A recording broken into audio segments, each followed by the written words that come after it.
అదేవిధంగా ఈరోజు జగన్మోహన్ రెడ్డి పార్టీ కానీ ఆ పార్టీలో నాయకులు కానీ ఏ విధంగా అభివృద్ధి సంక్షేమం చేసి వేగంగా పరిగెడుతున్నటువంటి అభివృద్ధి మీద ఏ విధంగా విష ప్రచారం చేస్తూ ఉన్నారు. అమరావతి మీద కావచ్చు, పోలవరం మీద కావచ్చు, జరిగేటువంటి సంక్షేమం మీద కావచ్చు.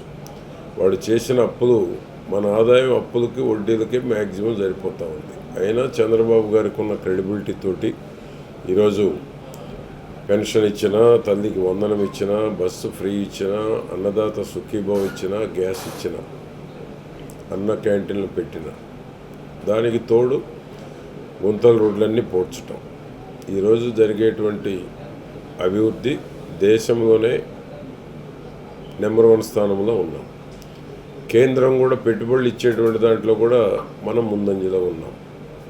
వేగంగా అభివృద్ధి చెందుతూ ఉంది. అది నేషనల్ హైవే కావచ్చు, రైల్వేస్ కావచ్చు, ఎయిర్పోర్ట్స్ కావచ్చు, అమరావతి రాజధాని కానీ, దానికి తోడు పోలవరం.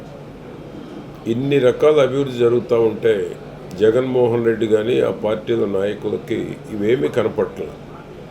విష ప్రచారం చేయాలి, అభివృద్ధి మీద బురద జల్లాలి. అభివృద్ధి అంటే వాళ్ళు అవినీతి అంటారు. దానికి ఎక్కడ బేస్ ఉండదు. బేస్లెస్ ఎలిగేషన్ చేయటం, ప్రజలను కన్ఫ్యూజ్ చేయటం, విష ప్రచారం చేసి ఏ విధంగా లబ్ధి పొందాలి అనేటువంటి దురాలోచన కనపడుతూ ఉంది. డిఎస్సి బ్రహ్మాండంగా నిర్వహించారు. డిఎస్సి మీద విష ప్రచారం చేస్తున్నారు. అంటే ఏ విధంగా మీకు ఏ మంచి జరిగినా 16,347 ఉద్యోగాలు ఇచ్చి లోకేష్ బాబు కష్టపడి కేసులన్నీ అధిగమించి కోర్టులన్నింటినీ, న్యాయ వ్యవస్థలను కూడా అన్ని కేసుల్ని అధిగమించి నిర్ణయించి ప్రజా సమక్షంలో ఇచ్చారు. దాన్ని కూడా బురజల్లుతూ ఉన్నారు.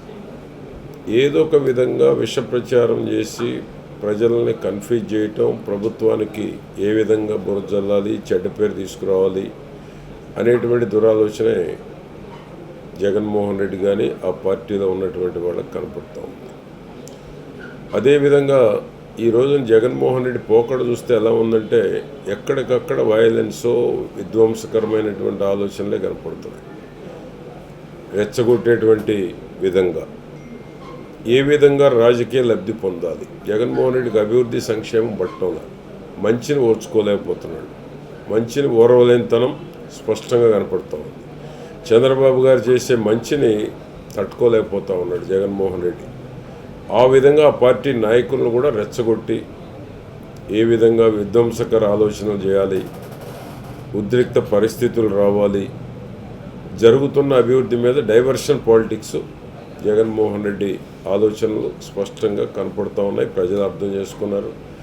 గతంలో లాగా మోసం చేయాలని తిరిగి ప్రజలు మోసపోవడానికి కూడా సిద్ధంగా లేరు. ఇది మంచి ప్రభుత్వం అని ప్రజలు కోరుకుంటూ ఉన్నారు. కాబట్టి చంద్రబాబు గారి నాయకత్వంలో జగన్మోహన్ రెడ్డి ఎన్ని విష ప్రచారాలు, విధ్వంసకర ఆలోచనలు చేసినా ప్రజలు జగన్మోహన్ రెడ్డి నమ్మే పరిస్థితులు లేరు. చంద్రబాబు ప్రభుత్వాన్ని 10 సంవత్సరాలు పవన్ కళ్యాణ్ చెప్పినట్టు 15 ఏళ్ళు కూటమి ప్రభుత్వం ఉండాలని ఏ విధంగానైతే ఆయన కోరుకుంటున్నాడో ఆ విధంగా ఉండాలని ప్రజలు కూడా కోరుకుంటూ ఉన్నారు. చిన్న చిన్న భేదాభిప్రాయాలు ఉన్న కూటమి ప్రభుత్వంలో సర్దుకొని ముందుకెళ్ళి ఈ ప్రభుత్వం దేశంలోని ముందు వరుసలో ఉండాలంటే చంద్రబాబు గారి నాయకత్వం అవసరం అనేది ప్రజలు కూడా గమనించారు.